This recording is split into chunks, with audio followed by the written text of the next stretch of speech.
Hey everybody, this is Rob again, back with a tutorial instructional video on some more violin techniques. Before we get into the video, I want to remind you guys to like and subscribe. I appreciate it. I also on my channel have this Casey Music Talk. It's a podcast that we talk about a number of musical topics like being in bands and practice tips and all sorts of stuff.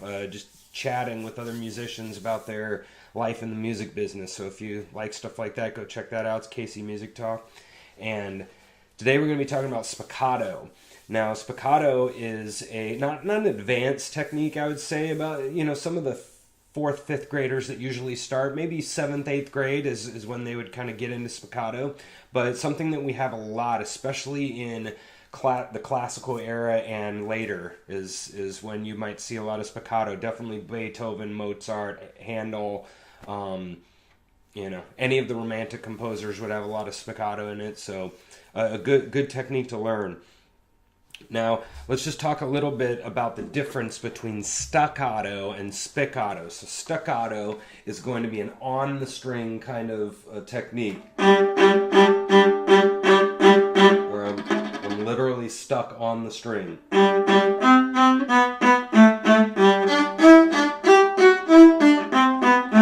Right? Spiccato is another short, stopped kind of technique, but we play off the string. And it gets a very brushy, a very brush kind of a sound. Here's what it kind of sounds like in tempo.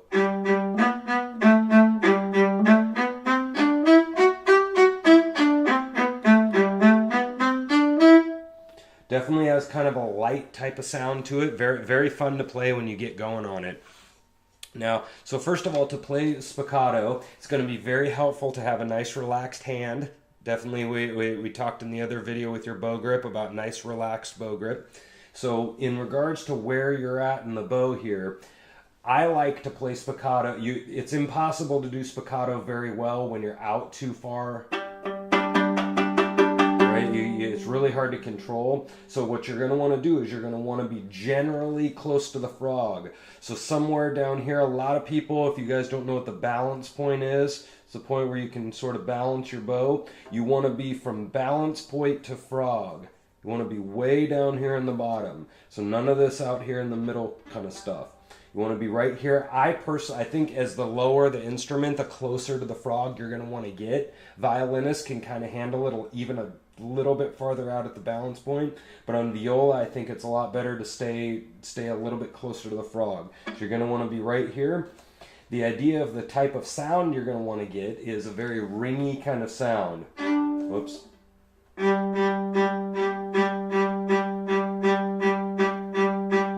Right? Hear that ring you got going?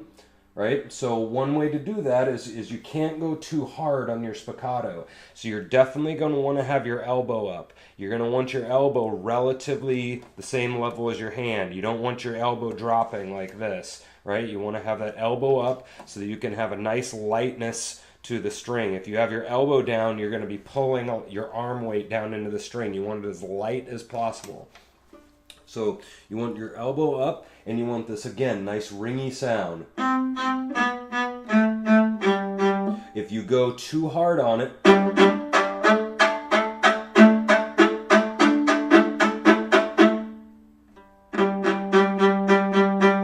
hear the difference between those two? Chuck, chuck, chuck. Right? We don't want that. We want a nice ringy sound, so nice and relaxed. Now, one thing that a lot of people do, a typical problem with spiccato, is they don't actually get off the string. They think they're getting off the string, but they're not.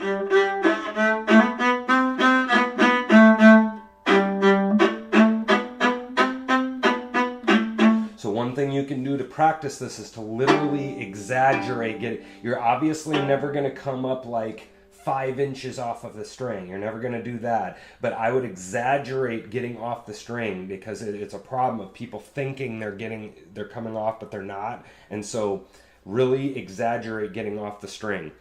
So now, in regards to how much you lift like this, one thing that you want to do that we have a lot is like when you have like 8 straight or measure, you know, straight with like spiccato 8 notes, for example. One thing that you want to do is you want to make them very even, right? So 1 and 2 and, right? You want to make it very even sounding. What happens a lot is when people lift up too far on this side and then they only lift a tiny bit when they go on the up bow, right? So then it starts da da da da da. Right? So you want to lift up on this side exactly the same amount that you're lifting up on the other side. You want to make it even, right? And you want to make the sound to be very even, right? Very straight and almost like a computer or a calculator or something. Very, very machine-like, right? So a great exercise that you can do for this is just pick any stupid random scale and play it, you know, play 8 to a measure or whatever. And I'll demonstrate that right now. And you want to make all of them very even. You want to make sure that you're hearing that ring that we talked about. Hear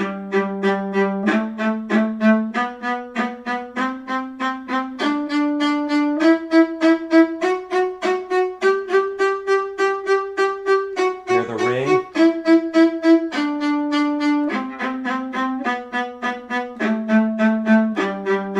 Right, look at my elbow.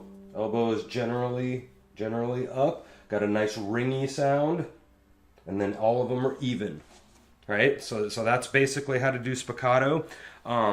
2 other quick things about spiccato is as you lengthen out your notes, you're going to use a longer amount of bow, and as you do shorter notes, you're going to shorten your bow, right? So sometimes you're going to have really quick spiccato, like what I just played was generally sort of quick spiccato.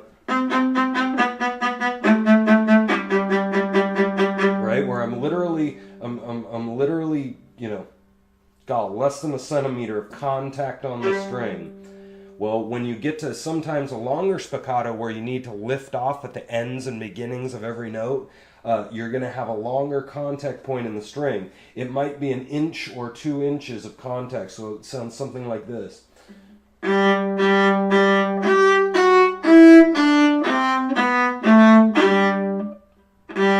Right, where I do literally lift off the string at the end. But are you hearing that length?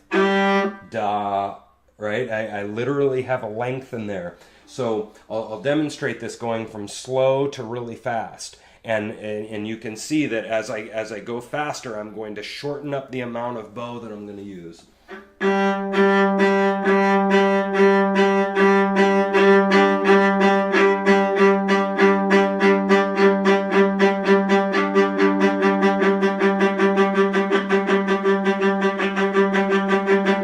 So you go from slow to fast, and you're going to lengthen for slow and then shorten up for fast. It's gonna so the lengthen is going to be a lot more horizontal motion, and then the shorter one's going to be more vertical. Right? So that's basically that. And then last thing I'll show you is an example of this in a song. So another real famous example of spiccato in a song is like Eine kleine Nachtmusik, right?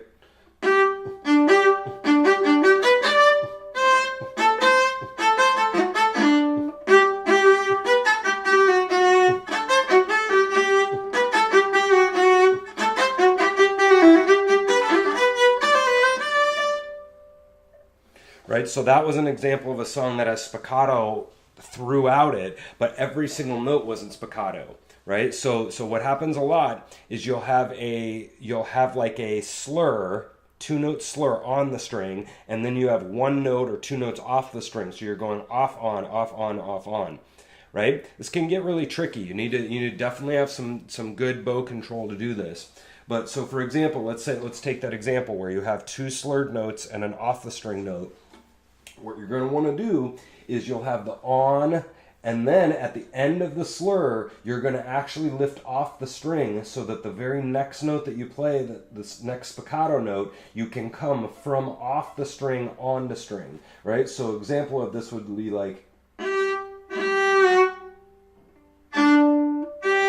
and look at how I'm off, right? So I did the slur on, then come down for the landing, sort of like a plane, right? You're coming from off on the string.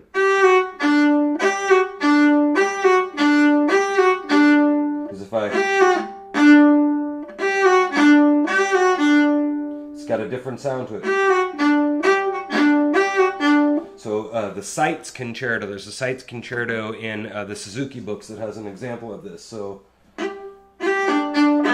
oops, sorry, let me try that again.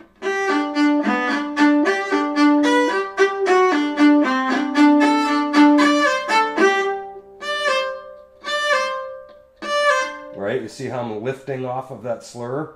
Right, so you have to lift off of the slur, then you can come down for your nice ringy spiccato note.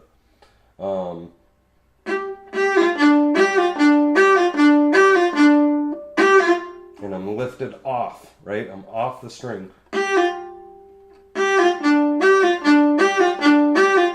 Right? This is an example of one of those times when people think they're getting off the string and they're not actually off the string. Right? So you want to practice this again. You want to kind of exaggerate this, and that's an actual that's a practice technique that you can use a lot, is to exaggerate, and you can always pull it back in, but exaggerate it to like kind of its absurdity, and then reel it back in. So you might even like literally lift it off 4 inches from the string or whatever, and then you can practice working it back down to 1 inch, where you're going to actually lift it off, or ½ inch off, but exaggerate how much you're lifting it off at first, and then you can pull it back while you're practicing. All right, so again, I'll just demonstrate this again. And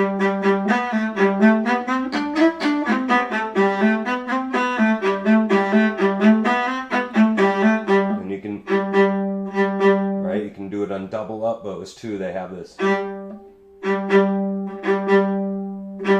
Right, double up, and again, you lift on the up, so you can come down and do another lift up. But you have to start the spiccato off the string.